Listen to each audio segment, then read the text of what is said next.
Welcome to Engaging Culture, a podcast presented by Bridgeway Christian Church. My name is Brian Kiley, and today my co-host, Pastor Lance Hahn, and I are joined by Jeff and Claire Eberhardt. Jeff and Claire are longtime members of the Bridgeway family. Jeff serves as Bridgeway's technical director. They're also parents of 6 children, 4 of whom are adopted, 2 of whom are in the process of adoption. We'll talk about the joys and challenges of adoption, why caring for foster adoptive children is important, and how churches and individuals can help support foster adoptive kids and families. All of that and more on this episode of Engaging Culture.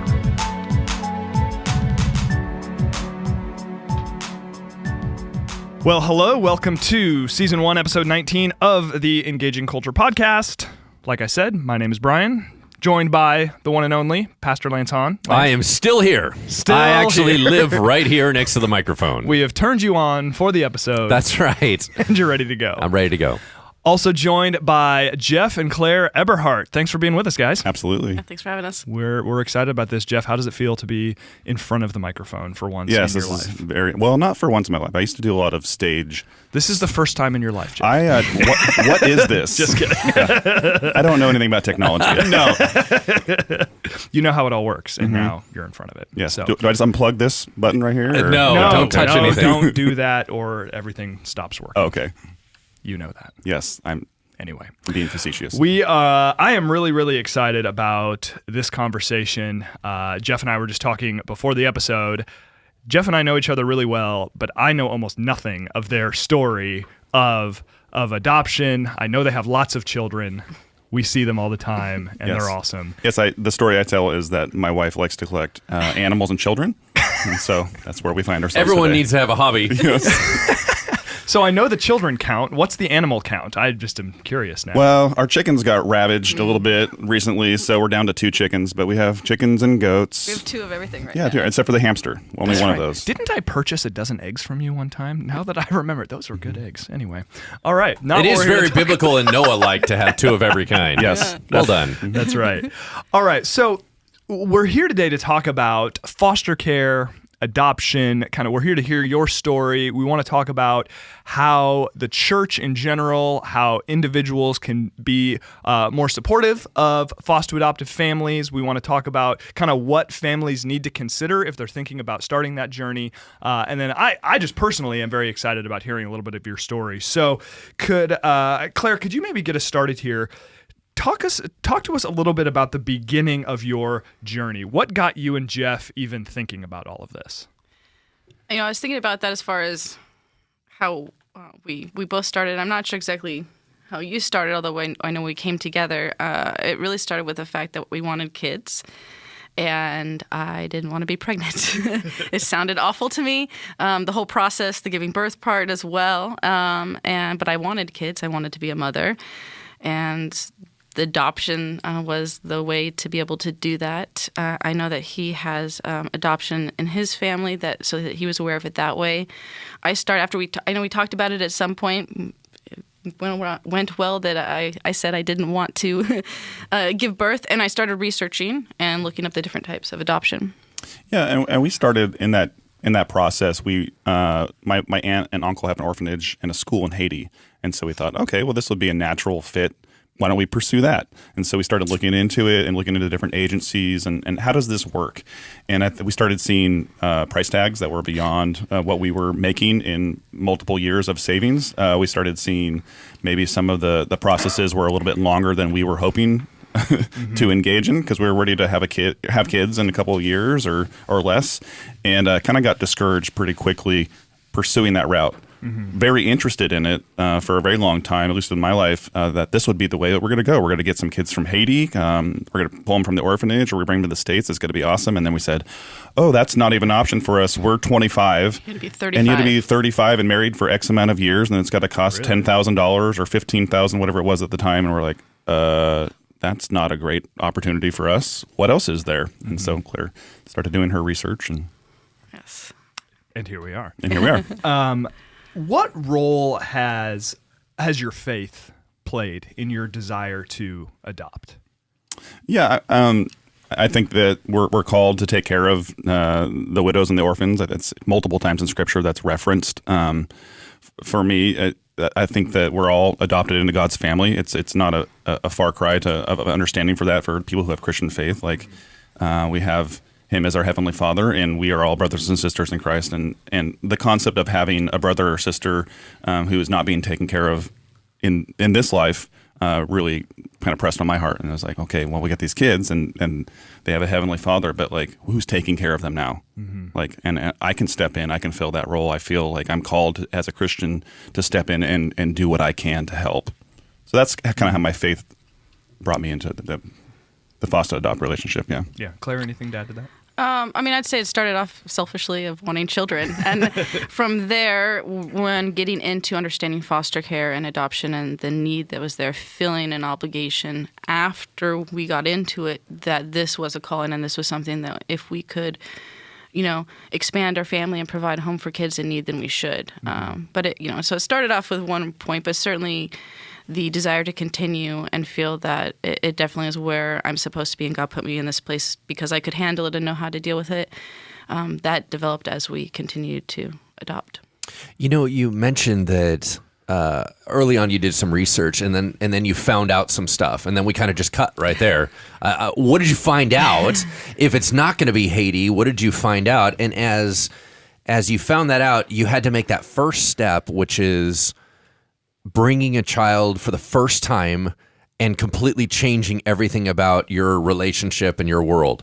But then it begins to progress. So let's kind of start at the beginning of that first decision. What did you find out? It's not Haiti. So what is it? Well, there's three main types of adoption. You have international, which would be what Haiti is. You have domestic adoption, which is usually directly working with the biological mother and adopting an infant. And then you have foster care through and to adopt, foster care or foster care and adoption. And they're all very different. We looked into international, and again, the expense, the requirements, the same thing with domestic, and the fact that I wasn't tied, and Jeff wasn't either, to having an infant. We looked into foster care, which doesn't cost anything at all, and we can afford that. Yay! Free is good. Free 99, yeah. Yeah. So you had to pay for fingerprinting, but it's very minimal. There's not requirements as far as age outside of being able to take care of the children. And so then we started researching that and signing up for the filling out the packet and going to the classes, and just kind of jumped into that process pretty quickly. Yeah. And so you end up fostering your first child. Two. Yeah. Two at the same time? Yeah. Okay, so tell us a little bit about who they are and how that Well, went down. and even before that, when we're filling out this packet, it's asking like, well, do you want one child? Do you want a male, a female? Are you okay with sibling sets? And we're like, I guess we'd be fine with two. We don't know. We've never been parents before. Like, what could possibly go wrong? So, Sounds super easy. yeah. Our two oldest, they were 4.5 and 2.5 at the time when we got them. And they were in Fresno, so we did a couple visits, were not fun drives. And then they stayed over with us for the weekend. And so you have the transition period, which doesn't, here's the thing, with foster, it's never the same experience. You think after 6 kids, I know exactly what's going to happen, and then it's not. And this one was this way, but each child has been different. And then they stayed with us for the weekend, and then the next move was to permanently move in with us. They weren't adopted at that point, but then they were living with us. And it was interesting when they were dropped off finally, and they're going to start being in foster care with the intention of adoption, hopefully, what they were dropped off with. They showed up with a suitcase that had, I think, a pair of pajamas and like a mismatched shoe. And that was it on our doorstep. We were like, Wow. Really? Wow. How is that okay? Well, yeah, Israel had even less. Yeah. He had what he was wearing. Yeah, he's the third one that we got, yeah. So I know that was a bit ago. Yeah. But I have to assume that that's just kind of one of those moments that's pretty well seared into your memory. Yeah. Take us through that. I'm so curious to know. Take us through that kind of initial period of time where these children are dropped off with you, and now you've had this process, but it hasn't been super long, and you haven't had a ton of interaction with them, and all of a sudden, your parents now of, you said it was 4.5 and 2.5. Was that how old Yes. they were? You're a parent of these children who have had obviously significant challenges in their background, and now it's they're Free game, your yeah. family. There you go. Yeah. So talk us through that. Insta family, just add water, right? Yeah. Like, They you're were- talking to me. You're not an infant. I called them our feral children. They were wild. They hadn't had a lot of rules or structure, and they ran around, and it was pretty crazy. It was exhausting for the first, I don't know, month, 2 months. Yeah. Just always tired because it was pretty crazy. And we didn't know what we know now about attachment, about behaviors. So you're going, I know how I babysat, I nannied, I understand children. These things are not working, and I don't know why. And so that, it was exciting. It was nerve-wracking. It was thrilling when they, gave you hugs and cuddled up to you. It was also tiring and a little bit crazy. And they were desperate for any type of affection, which was, exciting at the moment, because that's what any parent wants of their child, is to show that affection for them, and that manifested differently for each of them as we've kind of progressed in life. Yeah. And we can get into the kind of the attachment stuff a little bit later, I'm sure. But it was odd to me to have a child that was speaking to me immediately. I didn't get that birth experience, but the 4.5-year-old who the only thing he knew was the color orange. He couldn't count. He couldn't say his ABCs. He couldn't do any of that. And at 4.5, it was very indicative to me that like no one had ever invested any time or energy into this child, even in the foster care system. So not all foster families and homes are going to be great for these kids. Some people are in the system because they want the money, which is unfortunate. You can get some money in foster care to help support taking the kids to the doctor and dentist visits and clothes and stuff like that. That was not true in this situation for our first kids that we got. They had obviously not received any of that benefit. Yeah. And it was just heartbreaking to realize that. So if you would have had your own child, let me give you a little background on how this would have went. It's almost like the way that God set it up is there's all this prep. So, for example, all of a sudden, with a woman, there's some transformations in her body. There's inner utero stuff. There's certain possible bonding agents. There's all this stuff. Well, then all of a sudden, this baby comes. And I always joke that, like, when they hand the baby to you to take it home, you're like, are you kidding me? Like, why are you handing me a living being? Right. Like, I'm not responsible enough for this child. But when you take the baby home, it just sits there. It's like a plant.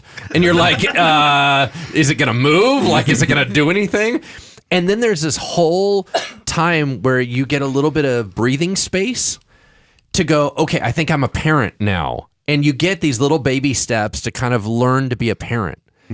When you guys walked into this, we jumped all those steps and wham, we're instantly in parent mode, moment one, and no background. And I think that, as you said, we'll get into the attachment process in a moment. But I think that what people don't realize is that you assume that a 4-year-old hasn't had a lot of history. You assume a 2-year-old hasn't had a lot of history. And that is completely inaccurate. Because you go, oh, I got a little one, I got a young one, they're a blank slate. Oh, no, they're not. And so just, obviously I was joking about how it would go, my whole point was what you walked into, you got a tsunami of change. Instantaneously. You got no warm up, and there's no way to really warm up on that, right? Right. And that's why I think that when God says, listen, I kind of designed this out so that there would be loving parents for children. I designed it for them to be safe. I designed it for them to be healthy. But that's not how it's going. So I have to have people come in and rescue and be a part of this process.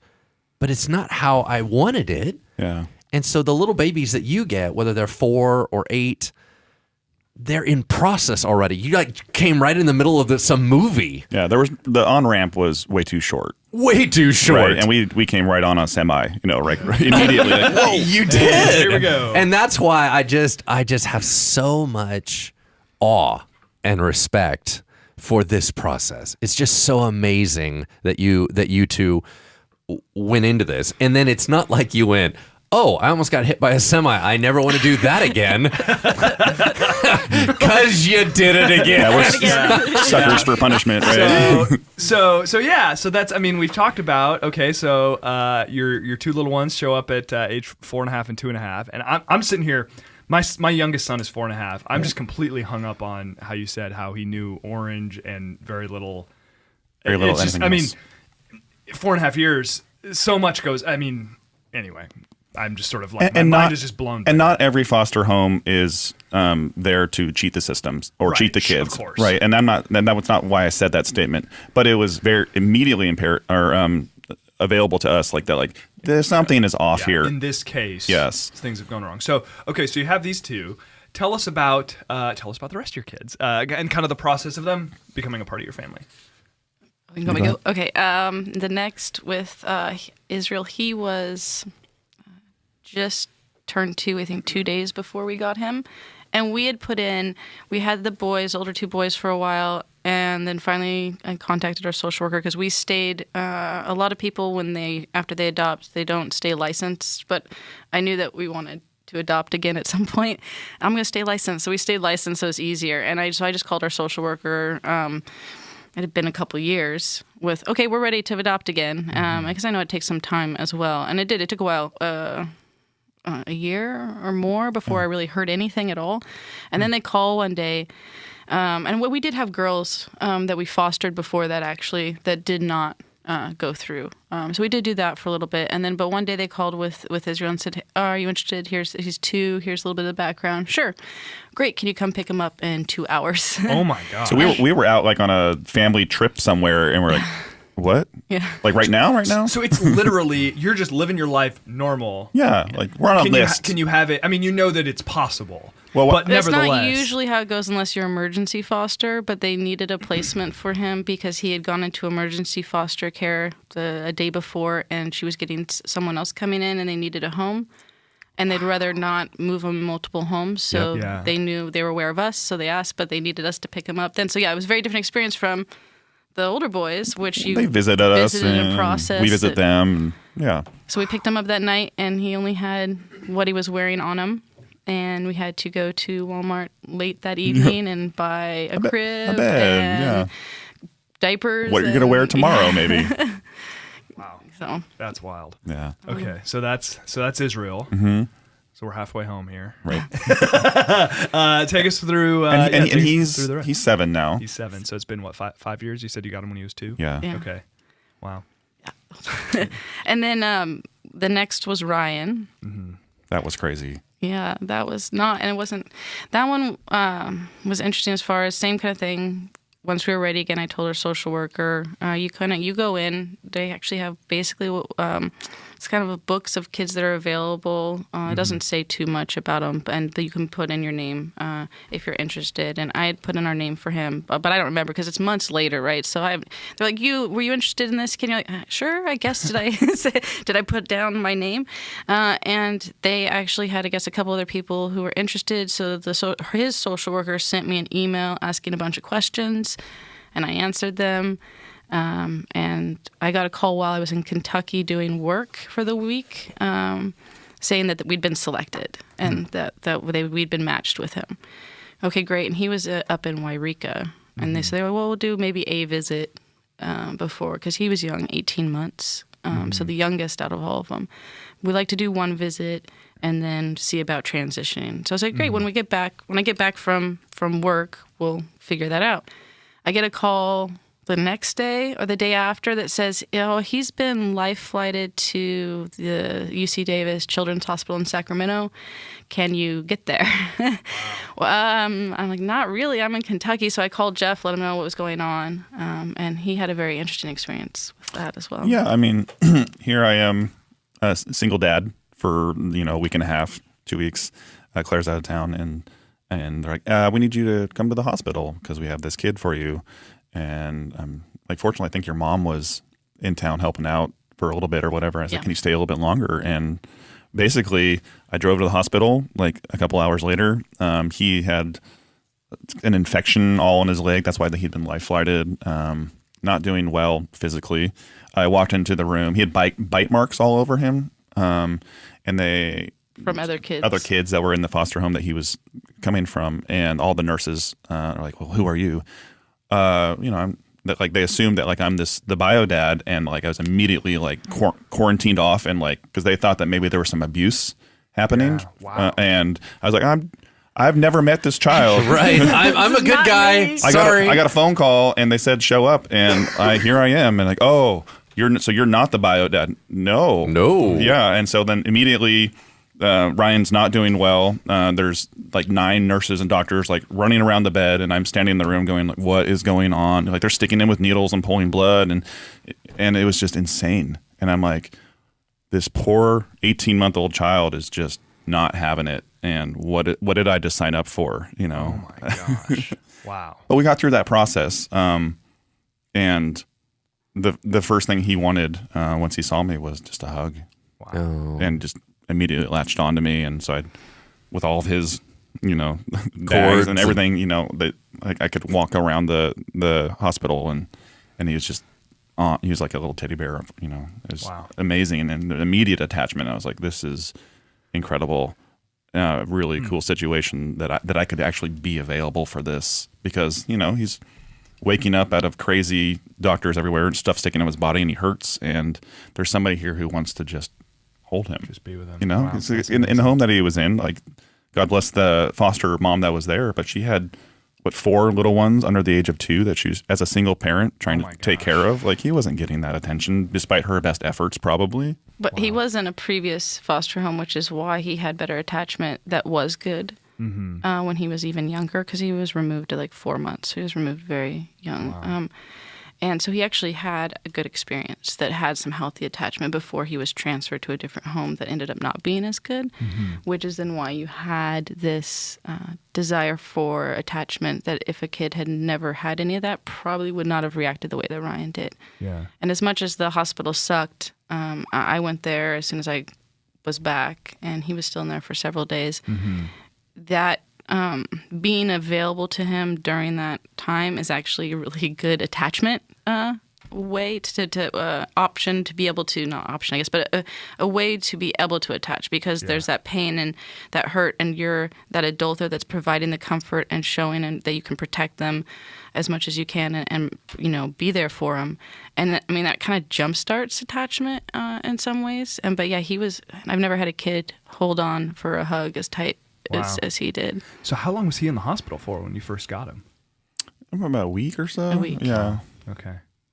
Wow. It went well. Like, they were able to get rid of the infection. And, I have vivid memories of him in his little cart with one working leg, like, doing circles. Yeah, because that's all that functioned. walk. But like, he loved it, man. He was all about it. Do we know what the infection was from? Well, go ahead. You don't know exactly. They know what it was, cellulitis. So whether it was a spider bite or an insect bite or a scratch, any of that stuff could have. But something got in there And infected. Yeah. and infected it. Yeah. And a little bit indicative of the neglect earlier in life that we've had some physical struggles with Ryan when surgeries and stuff on his ears, because he was just kind of left alone for 6 months. Right. And that had an adverse effect on his body. Wow. Even today. Yeah. Stuff that we're still working through. So Okay. So then Ryan comes home, and you're a family of 6, and then Yep. since then you've added 2 girls. two girls. Yeah. And they're how old? Now 6 and 7. Okay. We got them at 6 and 4. 4 and 6. Yeah. Okay. So just rundown of where we're at right now. We've got six children, and what are all their ages? 13, 11, 7, 7, 6, 5. Yeah. It's a lot of kids. Yeah. Yes. It's a lot of kids. So talk a little bit then about, if you can just we can zoom back out and go big picture here. Talk about what are just some of the blessings and just kind of beautiful moments you've experienced as parents, and then what are maybe some of the unique challenges that you guys have walked through? Sure. It's the way I would describe being a foster adopt dad and an adopted dad is it's the hardest thing I've ever done in my life, and it's the greatest thing I've ever done in my life. It's really challenged my patience. I have to allow patience to exist in my frontal lobe before my logical reasoning on these things, and it needs to be abundant, right? And so I constantly am having to check myself that it's not their fault. Like they didn't develop these tendencies and these things because of me or because of my excuse me, because of my parenting technique. They developed this because they were neglected, because they were abused, because they were abandoned, right? And so what can I do to better this situation as a dad? What can I do to breathe life into them? And it's incredibly challenging. But when you get wins and you get these moments where it's like, yes, you get it, like we can have a conversation about this and you're internalizing this and you're thinking about other people first, or you're developing even minutiae amounts of empathy, which was never developed, for one of our kids. Like it's incredible to have small wins like that and see them interact in classrooms for the first time and not just be, peeing themselves on purpose and blowing the place up and stealing money from a bus driver and like, oh my gosh, like what is going on, Yeah. So the little wins are things that are fun to celebrate. Being called dad is a life joy. I am a father, even though I wasn't part of the birthing process for any of these kids. Like I'm still their dad. That's right. And that's a beautiful story for anybody awesome. who has an opportunity to be a dad. It's so good. It's the best. Yeah. Claire, how about you? I'd love to hear your thoughts on this. I think one of the best things, because we aren't connected by biology, is to see when they've picked up things that are you, and knowing that That's right. you influence that. It wasn't just, we biologically kind of both, do this one thing or act a certain way, but that if it's a certain mannerism or saying or thing that they're doing, most of the time, sometimes it's a little, oops. Yeah. They picked up what? Oh, dang it. Whoops. I think every parent has that. Yes. Moment. We're like, oh no, you learned that from me. Where did you learn that word? I don't, what is it? But when it's not the oops ones, it's really heartwarming to see and think for how that came from us, that we are influencing them, that it isn't all futile, that they are picking up things from us and getting to see that connection and knowing there's a connection from these kind of little small moments that that's me or that's Jeff. You're very sarcastic in this moment. Yeah, Where did you get picked that? that up for me. Yes. Yeah. Mystery. Yeah. I have a question kind of a little bit related to that you're just going to have to forgive if this is just incredibly ignorant. So I'm just going to apologize in advance for that. But I was just talking to another one of our colleagues this morning, just as like morning chit chat about our children and about fighting between siblings and relationships and just managing all of that. How have you seen that play out in your household? You've got two boys who are biologically related. And then the two girls, are they sisters biologically? I mean, obviously they're sisters. Are they biologically sisters? Sorry. How does that dynamic work out in terms of the kids getting along? How have you, I'm just wondering, is it just sort of the same as what every parent, regardless bio, non-bio, deals with in terms of kids fight and that's just how it is? Or have you seen anything unique in your family situation? I don't really even process through that. Like it doesn't affect my thinking as I'm playing with the kids or talking to them. Like I don't even, like my brain doesn't even go there. And so, and I think it doesn't go there because I don't think the kids' brains go there. Yeah. I don't think they care that they're a bio brother or sister. Like, this is my brother. This is my sister. Yeah, this is my family. Yeah, and there's nothing different about the dynamic there. Yeah, but it's interesting because there are families who have bio kids that also choose to adopt, and internationally foster care, whatever it is. And I don't have that experience, so I don't know if that plays differently. If you've had a child that has come through, and all of a sudden, hey, we threw another kid into the mix. What do you think about that? And I've talked to some people who have, and even from our experience, whether it's foster or adoptive or biological, they're all your children, and therefore they're all siblings. And for the most part, I mean, I'm sure if there are cases where if you bring in a kid that's older or a teenager that just decides to reject everything they may not view, but if they have become part of the family, they see each other. They're their brothers and sisters, and they act like it. I mean, certain kids like to push buttons more than others, but they play well together, and then they bicker well. So I mean, I would imagine the best of friends, worst of enemies dynamic is ever present. I'm sure. So, next question I want to ask is just the church is good at promoting foster care and adoption.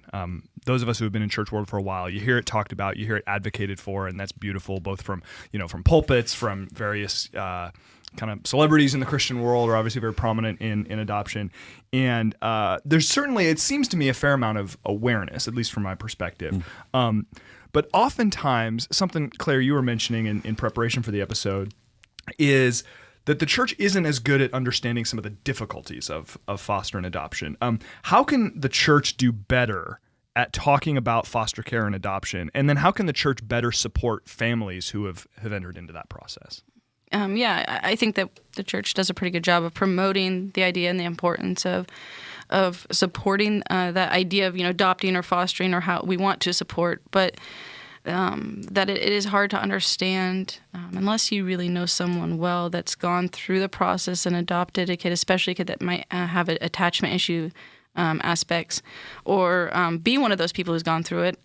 It's really hard for people to fathom just the level of difficulty that these parents are going to go through with their kids.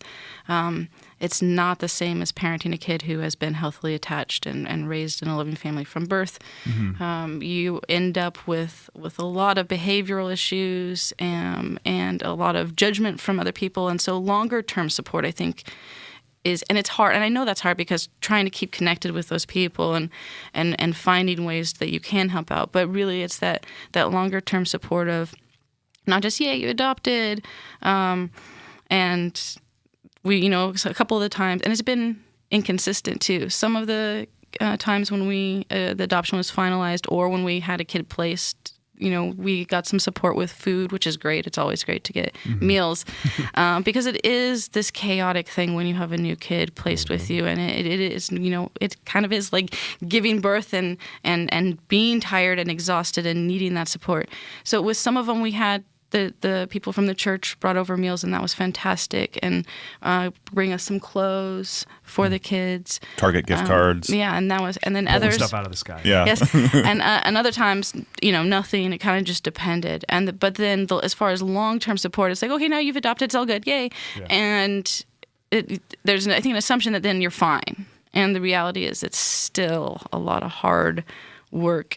And things we're not even aware of yet, that there's going to be even more work than that. Like, oh, this is a much deeper issue, or something that you're struggling with that it did not surface in the first month or two, like when it was fresh. It's a fresh placement.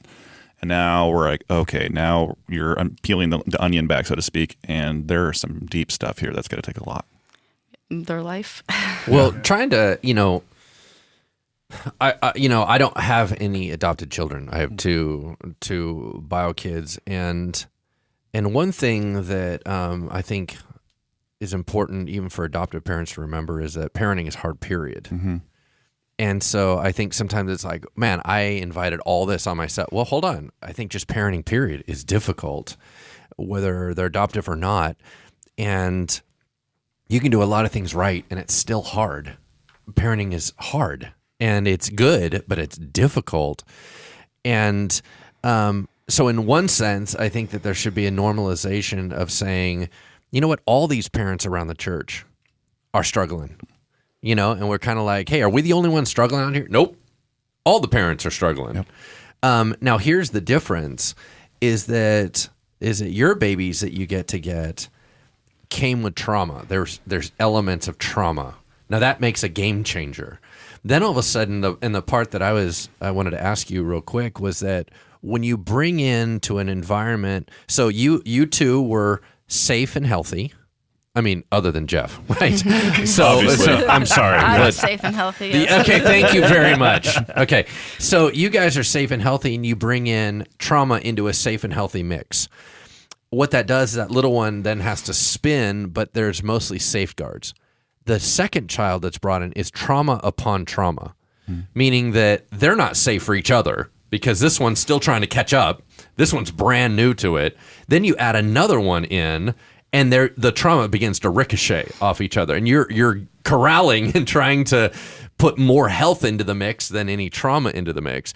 And so my question for you is, how much are you aware that and having to manage the fact that each child, no matter what, is bringing in an exponential difference into the house? Because if Israel was still struggling with his issues, and the little girls come in, and he's still not ready yet, meaning in his head, and he's like, "What are they doing here?" Right? Like and then he triggers off them, and they're like, "Why are you rejecting me?" You know what I mean? So all of a sudden there becomes all these diamonds. How do you guys talk through that and process that? It's incredibly hard. The best way to describe it is it's like managed chaos, right? Yeah. And we're literally in kind of trying to hold on to the crisis mode at most times, right? And the times that's not happening is like a breath of fresh air. Yeah. But props to my wife, because she started realizing this, I think, through the process of adding children. Like, I need more support. I need more resources. I need to know what's going on so that I can help better, right? And if I go away for work or a conference or whatever, she goes away. Like, if you're all of a sudden a single parent with 6 kids and that are impacted, and they're in a very like, oh my goodness, okay, here we go, and the kids know it. And they know, right? Just like any kid know, like, so they all are very well behaved then, honoring the fact that you're on your own, right? Yeah, but like it's as parents, and I'll let Claire talk more into this because she's the pro. But finding those support systems to keep your own sanity, amen, and asking, asking the church, asking these support groups like for help when it's needed. I mean, we've even played that role doing respite care for families that like, hey, I need a break. Like, this is too much for me. I'm at my wit's end. I need to go with my spouse for the weekend. Can you help us? And that's okay. And that exists out there. Like, some people don't know that even exists. But it is hard, because the reality is we can't drop our kids off with any babysitter out there. No. It does require a certain level of understanding how to handle our children. Yeah. So even finding babysitters, which is why I like to be able to do respite, not just for the night, but we do weekend or kind of short-term respite, as it's for a week, to help out those families that have adopted and are struggling. The issue with the behavior, I mean, you have the kids playing off each other, but it's just their own trauma and issues that they're dealing with that you'd have even with one, and it does impact parents. It's very extremely difficult. I can think of off the top of my head probably 5 families that are suffering, the mom or siblings that are suffering from anxiety and PTSD from the kids. And you have to be able to have your own space. You have to be able to take a break and be able to step back. And that took a lot of learning from us, because essentially you have these traditional behaviors that kids show, let's say a tantrum, right? But our kids tend to tantrum for hours, not minutes. They tend to punch holes in the walls, destroy things, while screaming, "I hate you," or I want to kill myself. Oh, one of the children does that one. I used to try it as a threat. Yeah, I've gotten used to the "I hate you." Okay, great, good to know. And you can't let that stuff get to you. Yeah. You can't take any of it personally. I one of the times I had like all the kids crying. I was like, "Yes, jackpot! I made them all." I have arrived as a parent. 6 for 6. But it's extreme behaviors. There's constant lying, stealing, the ability of cause and effect thinking. All this is connected to the attachment stuff that when you're an infant, when you're supported and loved and picked up and responded appropriately to. And baby cries, mom picks baby up, baby needs, diaper change, that happens, I'm hungry, I get fed. They learn with this cycle, adults are safe and secure. When that doesn't happen, and it's either, I sometimes get my needs met and other times I don't, or I just don't get my needs met, or I'm getting yelled at now, what they learn are that adults are not safe. And even, at a very young age. And so then it becomes, I have to be in control, because I can't trust adults to take care of my needs, even to this kind of belief that my life is in danger, even if it isn't, if I'm not in control, which then leads to the lying, the manipulation, the stealing, even after the kids have been with us for years and they've made huge progress, that when in your brain the amygdala kicks in with the fight or flight, it reverts back to that imprint, which is goes back to the, okay, well, I'm going to lie, or I'm going to, do whatever else is with behavior. I'm going to just throw the tantrum. That is a baby tantrum is what it feels like. And an older child that shouldn't, developmentally be doing this at this point for a very long period because they've completely lost self-regulation. Yes. And these things aren't really issues that the kids that are healthy and secure in attachment have to end up dealing with. Yeah. So you've talked quite a bit about attachment this morning and the extent to which it affects the way that children develop and just the behaviors that you'll see. What do families that are looking into becoming foster parents or that are wanting to engage with foster children, what do they need to understand about attachment and maybe some of the differences, and you've alluded to this a little bit, but some of the differences between, say, a child who is adopted at birth versus a child who enters into a more stable environment a little bit later in life? Attachment, which we had no idea when we got into this. I mean, it's we went to the classes too, right? And it was never like a part. Still nothing about it. Well, no, they did, but it was more. So there's an extreme, and it's called RAD, reactive attachment disorder, and the reality is that most kids are not that. That's the extreme version. So they talked about that one. Your kids setting fires and torturing animals. You're like, okay, well, gosh, and the kids aren't doing that, so we're okay. And no, he did set fires eventually. I was like, I think that's not true. I feel like I've heard that story. But at the time, they were not doing that when we first got the oldest two. And so you think, okay, it's not this. And they've gotten better with being way more detailed. I come speak to the potential adoptive parents to be like, hey. To scare them. Yes. Here's the things you're going to have to deal with, and here's, but understanding attachment is crucial for any potential foster and adoptive parent because, all of our kids are on a different level and spectrum of the attachment. There's more minor issues, and then there's more extreme. There's 4 attachment style: secure, which if you have loving parents and they, everything went right, you end up in a secure attachment, which means you can form relationships, you have cause and effect thinking, empathy, those type of things that some of it we don't even think about. It just develops. You don't have to teach it because of that attachment. You have avoidant, which for a child is somewhat like, I'm going to play here and do my thing, and I'm kind of cool if you're wherever you are. So I don't need you as a parent. If you come help me with stuff, okay, but I'm not going to be searching you out for help. I'm not going to come ask you for help. I'm not going to rely on you. I'm not going to rely on you.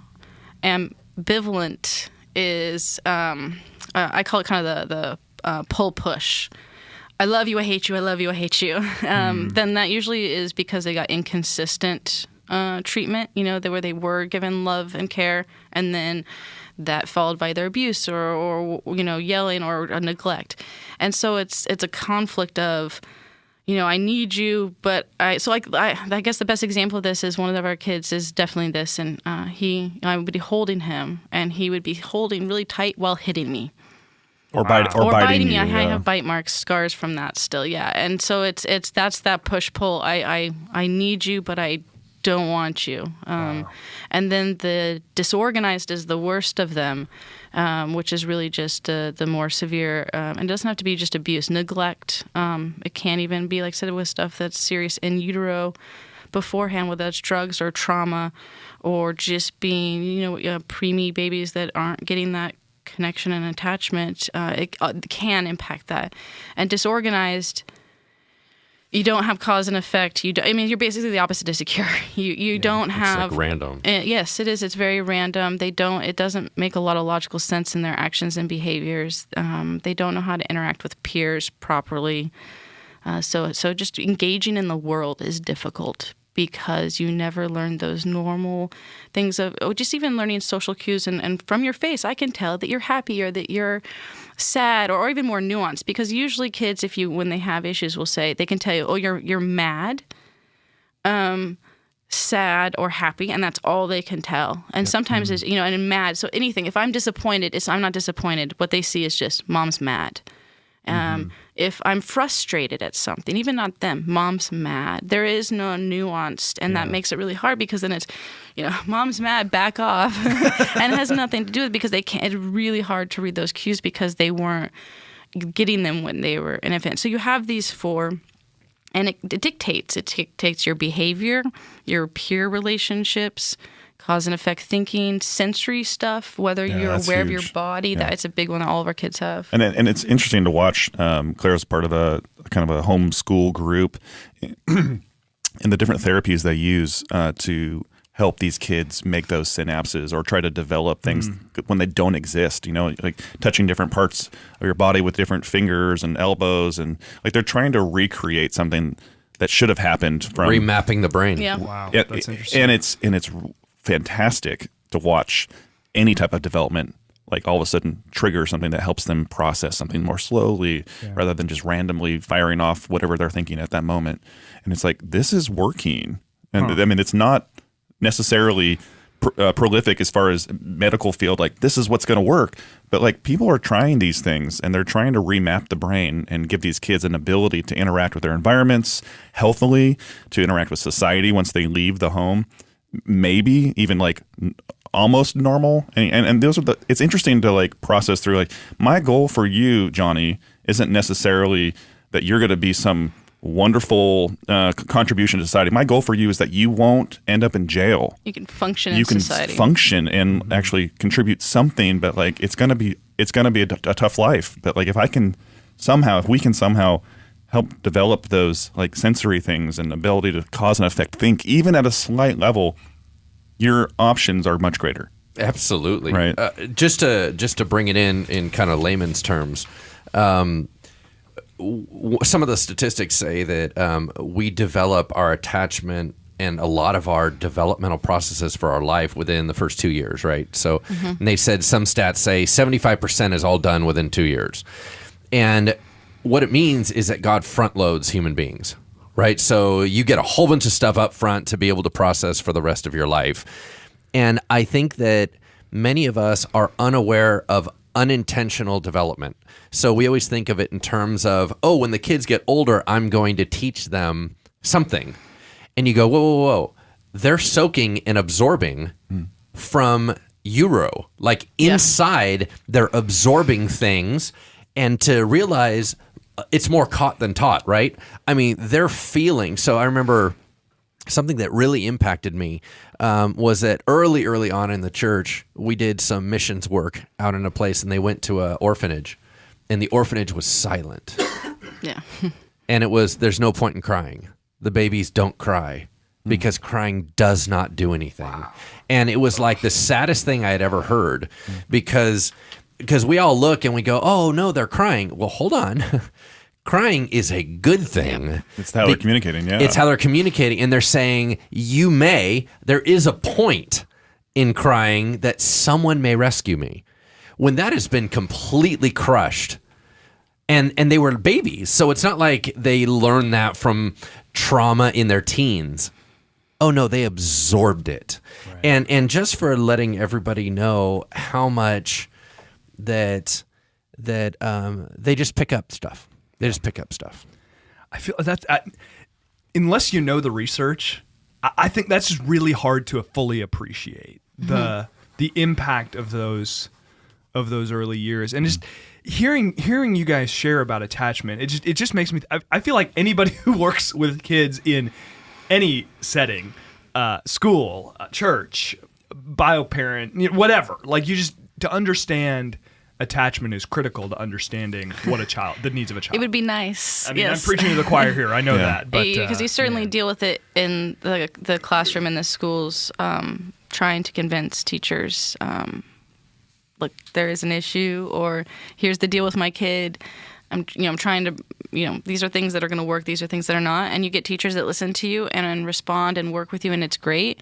And it helps with the kid. And you get teachers who go, nah, they're fine. And tell you that, like, you probably need parenting classes. You don't know what you're doing.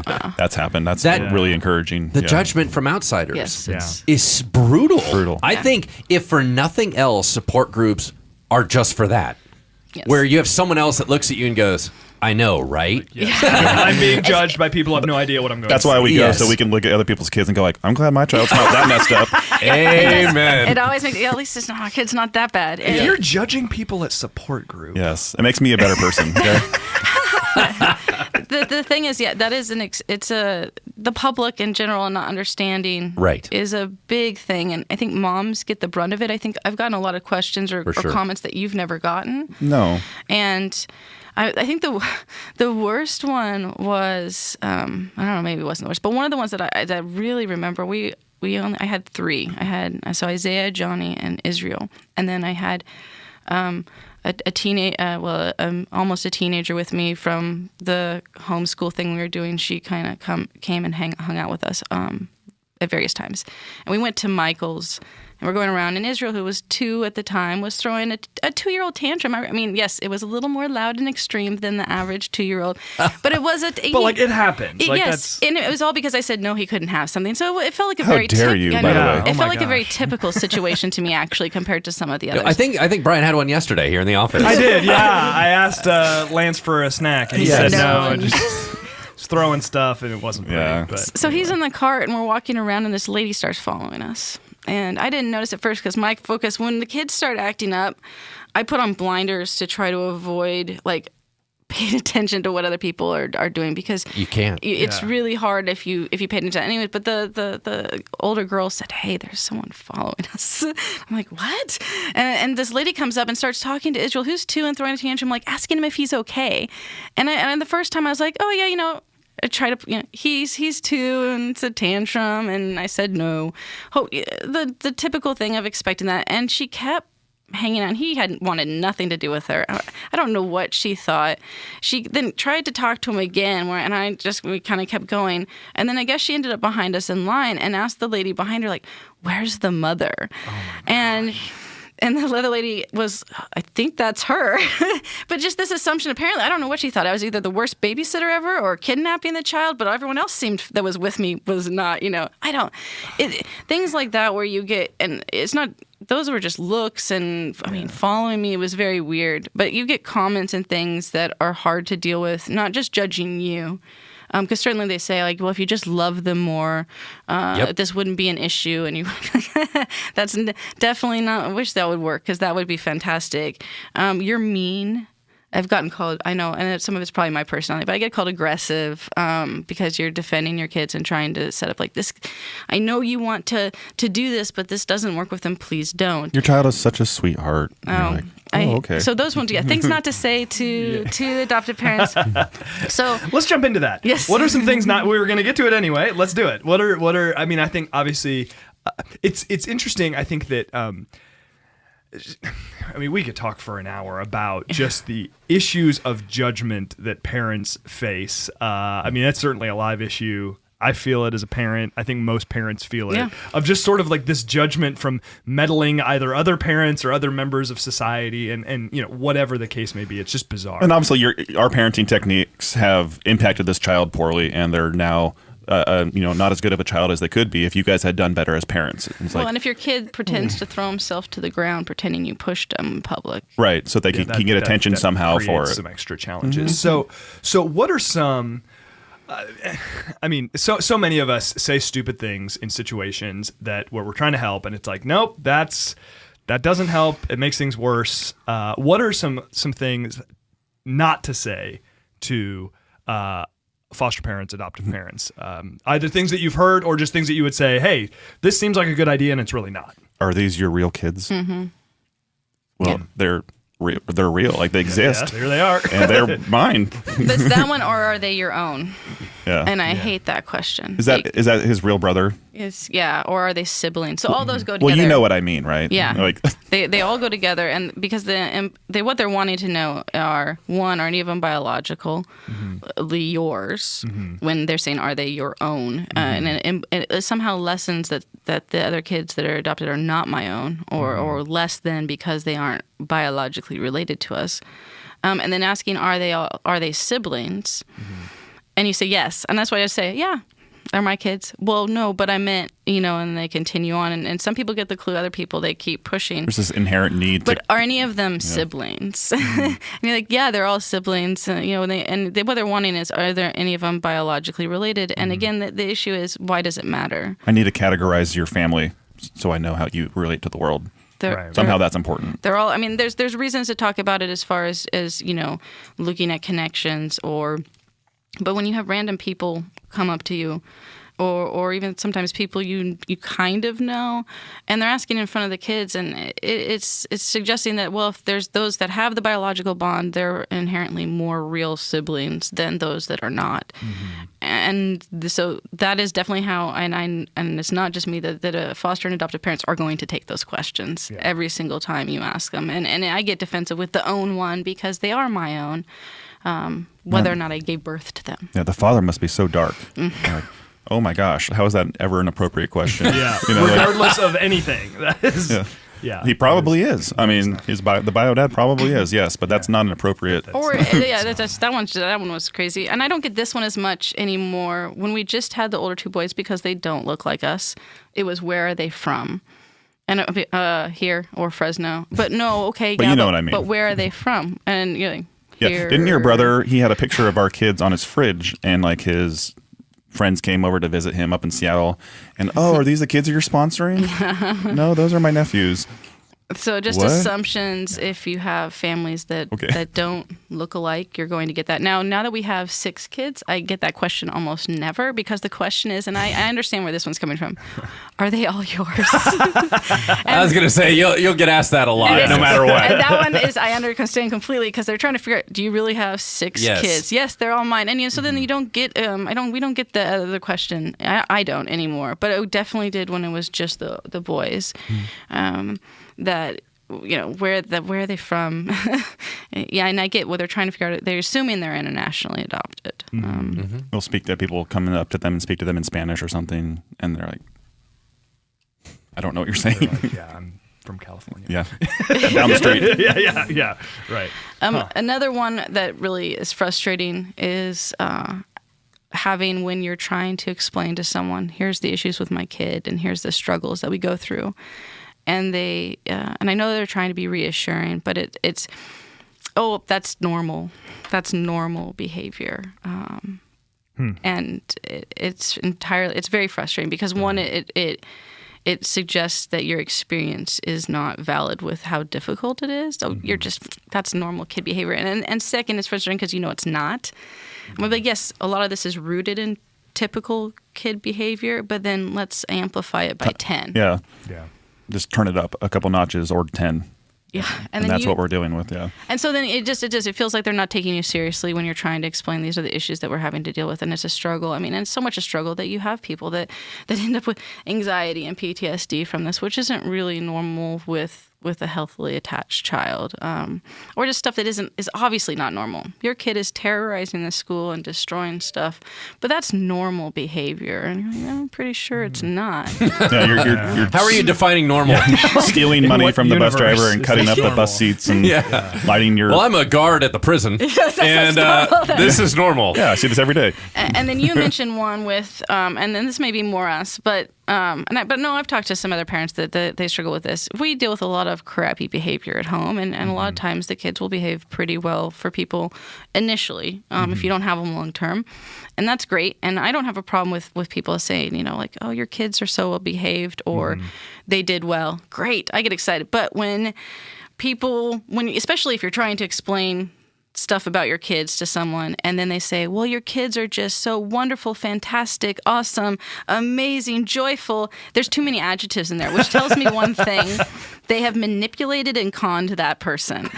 And it's hard, and I'm not good with I don't have a good poker face, so I'm sure I'm just looking It's wonderful playing games against her. I always win. That's I'm not true. sure I'm just looking at them in semi-disgust. And then, of course, that leads into what's wrong with you? Why aren't you happy that your kid is so wonderful? And you want to go, yeah, because they're not. And that's not what we are going through day after day. And more importantly, it's not that they did good. It's the fact that all of those excessive adjectives tend to imply that the kids manipulated them in some way. And so I know what's going on with that. And it's like, and that, someone I know, my personal issue with that, it's like, I want to hear that they did good. That's great. If you get too fluffy with description, it almost still feels like, especially if I've been telling you this is their behavioral issues, that you're trying to, I guess, counteract that and say, no, they're fantastic, they're amazing, they're wonderful. Mm-hmm. They may have been for that moment, but I guarantee that most parents who've been struggling for years with the behavioral issues aren't going to see it. That's real. That's not real. That like sort of effusive praise can almost be more discouraging than encouraging. Yeah, keep it simple. It's a lack. It feels like a little bit of lack of understanding, but it also is reckoning back to what Claire had said earlier, where they're using this person because they are trying to get whatever they feel they need in the moment. So they're going to put it out there, like I'm just gonna die if I don't have this juice right now. Yeah. Like they're endearing. They're like, I'm going to be really sweet so I can get something out of this. The goal is to get something out of them, and so I'm going to butter that person up for it. And they can be super charming and sweet and ham it up like no other. Cry on cue, all that stuff that's going to get someone.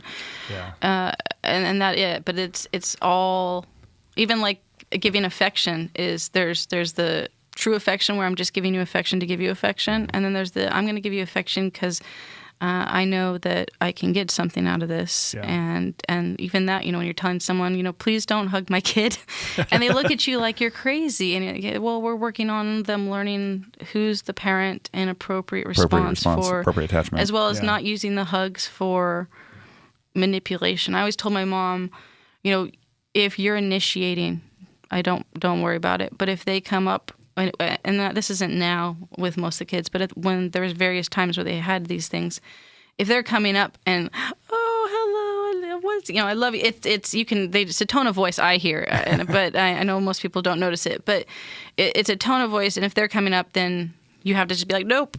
That's the and manipulation it's hard. voice. And it's hard because I get it's hard to your natural not instinct normal. It's right? like, oh, they're so cute. Oh, and give them a hug. And I'm sure I was guilty of this before, that we adopted, because it's something that just is hard to understand why you would not allow this. Why would you wrong? shun love in this moment? Right. Yeah. So we're just about out of time, but there's a key question I want to make sure we give a few minutes of time to, and that is that a lot of different families will feel called to perhaps be foster parents, to adopt, to kind of engage in that journey. But there are a lot of families who either through, whether it's a sense of calling or life stage or whatever, they just can't, or they just don't feel called to in the moment. But certainly something I think we would want to encourage is just the idea that there are ways that you can support and love foster kids, adopted children, even if you don't feel called to be their parent. That's certainly something. I hear your stories and all of that, and I'm just kind of like, okay, like just for a variety of reasons that like inviting a child into our home is probably not a reality for us right now, but it's like I want to be involved. I want to help. I want to do stuff. And I think a lot of people feel that burden. How can families or individuals help? How can they be a part of supporting these children if they don't feel called to necessarily be a parent?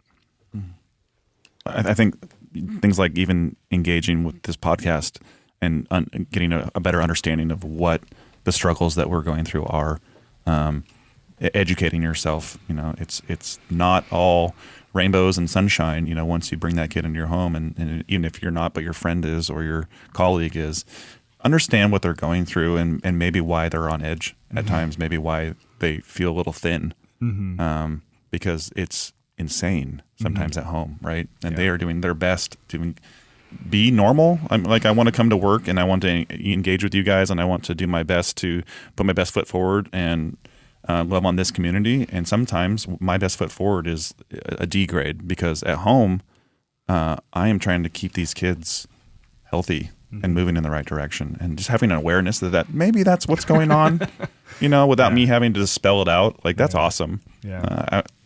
I think, like Claire had alluded to earlier, like when we first brought the kids in, and some of the kids came with nothing. And a lot of times there's a certain amount of, we have to kind of reorganize our family structure to accommodate this. And like we're not thinking about dinner, we're not thinking about the specific needs that you would get with a baby. And like, we have this 9 months of prep for this thing and everybody's got to flood us with all these gifts and we're gonna have a baby shower and all, like, it's like, oh cool, they adopted that kid. I'll see you at work tomorrow. And it's like, Yeah, we never had a shower. We've never had a shower. I mean, we've had some friends that have been aware and given us stuff, and maybe if we'd had more time to process that we're going to have a foster care situation again, that we could put something like that on, or maybe somebody would take the initiative and do it for us. Like, that would be kind of fun, if somebody would be like, "Hey, they're not going to ask for this, but maybe we could do that for them." That would be kind of neat, Cool. And the longer term care, which, and again, still knowing who that is, and having a list to be able to disseminate to people to be able to help, but having an opportunity to have you go out on a date, have some time alone. What's that? Any time that we have friends that have helped watch the kids for us, that's always fantastic. I know that they do the kind of a respite night here. It doesn't work for us because our kids aren't all potty trained, but it is. I know that a lot of people that helps out. Just getting some time where you can have some time off is big. Understanding, I think, is a huge thing. Just not trying not to be judgmental, and maybe I don't understand where they're coming from. Even just the fact that, like I said, I don't really participate in moms groups because of that. It's a completely disconnect of understanding my experiences. So having people that better, I just think, go listen and go, okay, and don't try to offer advice or tell you it's just you, and instead just listen. Yeah, that's a huge part. That's attentive ears. Yeah. No, that's great. That's great. Well, thanks you guys for sharing your story with that's us. awesome. I mean, that was really fantastic. Lance, any thoughts from you? Just, I know you've written a lot of notes, and just we've heard a lot today from Jeff and Claire. Anything you want to add, or any kind of maybe encouragement to our listener? You and I are sort of the ignorant ones in this conversation. We don't have obviously the experience that Jeff and Claire do, but I think we share a desire to want to educate our listeners and our congregation and anybody else who would listen about this subject. I think we ourselves desire for some education, and certainly I learned some things in this this last hour. Any other thoughts or just words of encouragement for our listeners? Yeah, I think that what we talked about was pretty raw and real, and the goal is not to scare people away from Not at all. foster or adopting. I think that having your eyes open going into this process, I think two things need to be equally true. One of them needs to be that this is one of the most beautiful ways to bless a human being ever. You have 24/7, 365 days of discipleship that you are engaging with an individual. That's phenomenal. There is no other ability to enter someone's life and make more of an impact than this. So first of all, I think that as far as ministry potential and love potential to bring change, I don't know of any other ministry that is this significant, right? And it's ongoing. Like it never ends. Doesn't end. And it's still your child. And so for me, I want to lift the value of honor on it. But once again, love is not enough.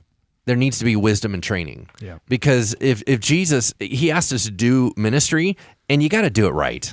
And I think that getting that training and understanding and grace and everything, but I just have the highest respect and honor, but also a very, very clear awareness how difficult it is, and we need to have a lot of grace and support. So anyway, I think it's wonderful. Yep. Yep, absolutely.